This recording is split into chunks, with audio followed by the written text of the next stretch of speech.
Governor Mike Huckabee, the winner of last night's debate, was willing and gracious to stick around as we continue our interview with him. Let me ask you one question that when I interviewed Governor Romney yesterday, he brought up, and I know it's become a bit of an issue. And the last time, or one of the last two times we were on television, we discussed the issue of clemency and pardons to criminals. And your record has been that you gave about 1,000. There's a dispute in the number, somewhere between 900 and 1,050 pardons and commutations when you were governor in the state of Arkansas, which was twice as many as I think two or three predecessors combined. Why were you so willing to grant clemency, and why were you so willing to grant pardons? And in the case of the sentences commuted for a dozen murderers, why in those cases did you see the need to offer a pardon or commutation or clemency? Well, Sean, first of all, let's put some context in this. I know we've discussed it before, but we'll go through it again. I had 8,700 different requests. Mitt Romney had 100. That's the first difference. I denied 90% of them. Most of them were cases like the 18-year-old who wrote a hot check as a college student, had it on a record, never went to jail for it, paid the check, paid the fine, but at age 35, because of background checks in our state, couldn't get a job even working in a nursing home or a daycare because they didn't pass the background check. So the pardon made them employable. I don't think anybody disagrees with that. Let's look at Mitt Romney's record. He brags about never giving a commutation. Well, let me tell you, my first day of office as president, I would issue a pardon to Agents Ramos and Campion. Now, would Mitt Romney say no to these guys who did their jobs? No, I think those are two people that need to be pardoned. I agree with you. We followed that case closely. Mitt Romney brags about the fact that he never pardons anybody. Well, but let me ask you this. But why would you offer, for example, in the case of the Dumont case, which we talked about here, the original rape victim had begged you in your office not to release the convicted rapist who was sentenced originally to life plus 20 years, or why would you have commuted the sentence, for example, of 12 murderers? Because, look, Governor, that's not a matter of Sean Hannity asking the question. You know and I know, if we go back to the Dukakis campaign, this will be a major issue in the campaign. Well, it shouldn't be. Sean, I executed 16 people, more than any governor in my state's history. Yeah, but why did you commute the sentence of 12 murders? By the way, let's talk about the Dumont case, because I'm glad you brought it up. I actually denied Wayne Dumont a commutation. I denied him not once but 4 times. He was commuted by Jim Guy Tucker during the time when Bill Clinton was the governor, and he was paroled. But that made him eligible at that time. It made him eligible. He was paroled by a parole board. Governors in my state don't have legal authority to parole anyone, and by the way, they don't have legal authority to stop the parole of anyone. Well, but it goes back to the original letter which I cited to you the last time, in which you said, "It is my hope that you could be released." It was, and, I wish I hadn't even said that I hoped he could be released. But the next sentence in that letter, if you read the whole letter... I have. Okay, and it says, "But because you should be supervised, I deny your clemency." That was the letter. All right, I understand, but I'm not trying to get into technicality here, but the point is, I've asked Mitt Romney some questions about this. Did you ask him about Anthony Shirkosta? I don't know about Anthony Shirkosta. Anthony Shirkosta is one of the cases he denied. He brags about he never gave one. Anthony Shirkosta paid his way through college, joined the National Guard. He went to Iraq, earned a Bronze Star for his combat duty in the Sunni Triangle. He came back to the United States, back to Massachusetts, and he tried to be a police officer. But he had one little blight on his record. When he was 13 years old, he shot another kid with a BB gun, hit him in the arm. The BB didn't break the skin, but it was on his record. Twice Mitt Romney denied this American I will ask him about it the next time, but you still didn't answer my original question, which was, you did also, you make a good case about some of the, some valid cases for clemency and parole and pardons, but why would you commute the sentence for 12 murderers?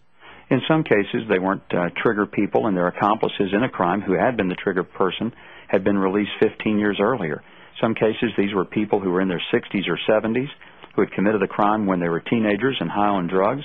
In one particular case, we had a person who was severely diseased, was at the point of death. It really wasn't going to mean a whole lot. He was hardly a threat to society. There was a case or two where people had been 20 years beyond it. They had matured, seasoned. There was recommendations. Their disciplinary record was such. There are going to be cases folks will disagree with. But here's what I want to just remind people. If I played politics with those cases and did what was good for me, I would never have granted a one of them. And I wouldn't grant Campion and Ramos either, because I'd say, boy, my political career could be hurt. But I think you elect a person to have the guts to make tough decisions, even if people disagree with them. Yeah. Look, Governor, I think there's to those two Border Patrol agents. No, I think you make a valid point, and I think every presidential candidate needs to answer the question if they pardon Ramos and Campion, because I think they both deserve to be pardoned, and it's a case we followed very, very closely here. And I think there is room for pardon, commutation, etc. The reason I think the Dumont case is going to be difficult for you, not because I bring it up, is because this guy Dumont did go out and he did kill after he was released. Sean, maybe you'll be the one that'll help tell America that I didn't commute him. Maybe you'll be the one that'll tell America I understand that he was commuted by Jim Guy Tucker, and that the parole board had been all appointed, every last one of them, by Bill Clinton. They created the atmosphere. I think if you made one mistake in that case, then it was the letter that you said is my hope that you could be released. And I've said that was a letter I wish I hadn't written. Yeah. Well, I look, you know, if you look at how important the case of Willie Horton became in the Dukakis campaign, I mean, I think that's going to be a big issue that faces that. But look, Governor. But Sean, here's a big difference in the Dukakis case. Dukakis never carried out a death penalty. He was against the death penalty. Crime went up in Massachusetts.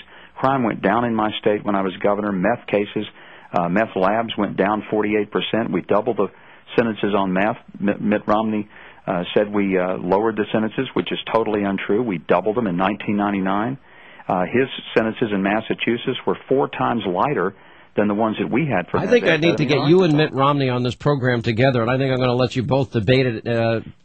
Would you be willing to debate Mitt Romney on this program? Any place. I'd love to talk about the truth. The truth, look, the Scripture says you shall know the truth, and the truth shall set you free. I was trying to tell that to a Hillary Clinton supporter earlier because they don't want to acknowledge she even came in third place last night.